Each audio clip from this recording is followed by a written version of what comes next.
When Ghislaine Maxwell's legal team called Eva Andersson-Dubin to testify in 2021, she walked into a courtroom already laden with tension. She was introduced as a physician, a mother of 3, and yes, Jeffrey Epstein's former girlfriend. But in that moment, she became something else. A puzzle piece almost too prominent to ignore. Because Eva's story isn't one of innocence or guilt. It's one of proximity, of how someone can orbit something so monstrous and never seem to notice the fire. From Miss Sweden to Manhattan doctor. Eva Andersson was born in 1961 in Sweden, in a small coastal town that couldn't have felt further from the Manhattan world she'd one day end up in. She was smart, ambitious, and magnetic. The kind of person whose beauty and intellect both opened doors. Relatable. In 1980, she won Miss Sweden, and by 20 years old, she was walking for Ford models in New York. But she wasn't just a model, she was studying medicine. She earned her MD from UCLA, specialized in internal medicine, and later joined Lenox Hill Hospital in New York. Her career pivoted again in the early 2000s after she survived breast cancer. She and her husband, billionaire hedge fund manager Ghislaine Dubin, built the Dubin Breast Center, which became one of the top cancer centers in the country. If you're wondering where you've heard his name before, check out my video about Jeffrey Epstein's plane. I will say no more.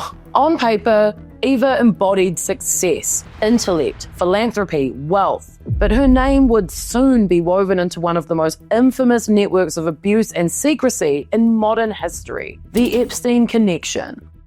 So, Eva met Jeffrey Epstein in the early 1980s. By her account, they dated on and off for about 7 years, a relationship that ended in the early 1990s. But, interestingly, their connection didn't stop there. Unlike most exes, Eva and Epstein stayed close. They spoke, socialized, even vacationed in the same circles. Epstein would visit their family home and Eva would visit his Palm Beach mansion. She testified that her children affectionately called him Uncle F. So think about that for a second. The man who, by 2008, was a registered frickin' sex offender was still being invited to Thanksgiving dinners and still considered part of the family's social orbit. She said she felt comfortable leaving her children around him. And when Epstein's lawyers needed character references during his probation period, Eva and Glenn wrote to the court that they were 100% comfortable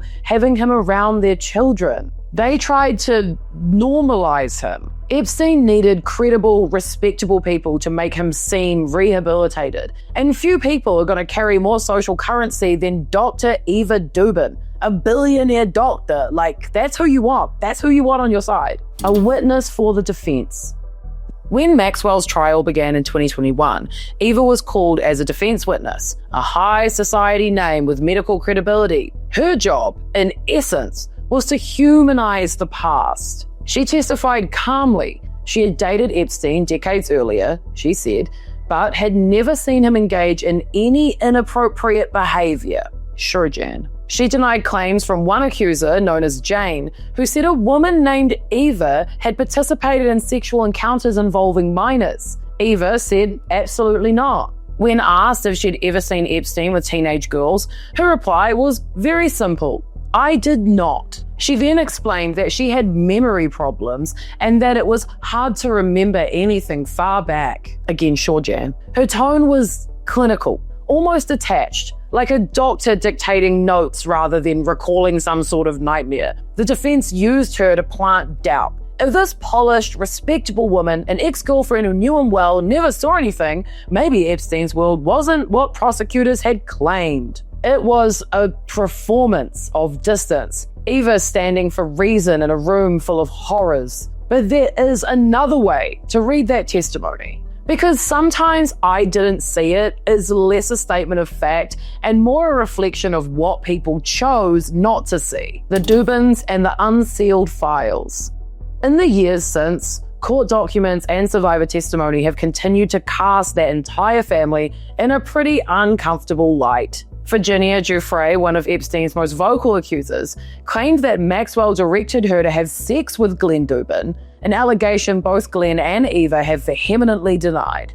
In 2024, more Unsealed filings described an encounter where Glenn allegedly had sex with a minor while Eva was pregnant and asleep in the next room. The family called the claims false and defamatory, but the headline spread worldwide anyway. Then I caught onto it and I talked about it with the plane. So another chilling account came from Ronaldo Rizzo, the former butler. He testified that in 2005, a distraught 15-year-old Swedish girl arrived at their home, claiming she'd been pressured to have sex with Epstein on his private island, allegedly brought there by Maxwell. Eva walked into the kitchen, mid-conversation, Rizzo said, and calmly told the girl she'd be working for the family now as a nanny. The family, again, deny this version entirely, and none of these claims have led to any charges. But they show how tightly this family's life overlapped with Epstein, long after the world already knew who he was, and also he was a registered frickin' sex offender. Loyalty, blind spots, and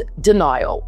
So why stay loyal to someone like Epstein? For Eva, perhaps it was emotional. A past relationship she wanted to believe had been misunderstood in some way. Or social. The invisible pressure to preserve elite networks. Maybe simply psychological. The unwillingness to confront what would make her entire world crumble. In her testimony, she said Epstein had fondness for her family and that she saw no danger on his presence. It's a bit of a chilling echo of what so many enablers in powerful circles have said. Oh, he was nice to me. I never saw that side of him, even though he was a registered sex offender. And hey, maybe that is true. Maybe she never saw anything. But that is the point. Predators survive because of people who never look directly at the monster, the healer and the hypocrite. After all of this, Eva's public image remains, pretty good. She's kind of known as someone compassionate and healing. She's a doctor, a cancer survivor, a woman who raised millions for patients and continues to sit on medical boards. She's everything the media wants to celebrate in a philanthropist. That's what makes her story so fascinating and almost unnerving to me. How could somebody so intelligent, so accomplished, so socially aware be that close to Epstein for that long and never see anything? Maybe she was protecting her family. Maybe her wealth insulated her from the full truth. Maybe she just likes money. Or maybe, as some survivors believe, she simply didn't want to know. Or, the other option that she's lying through her teeth, but you be the judge. The power of silence.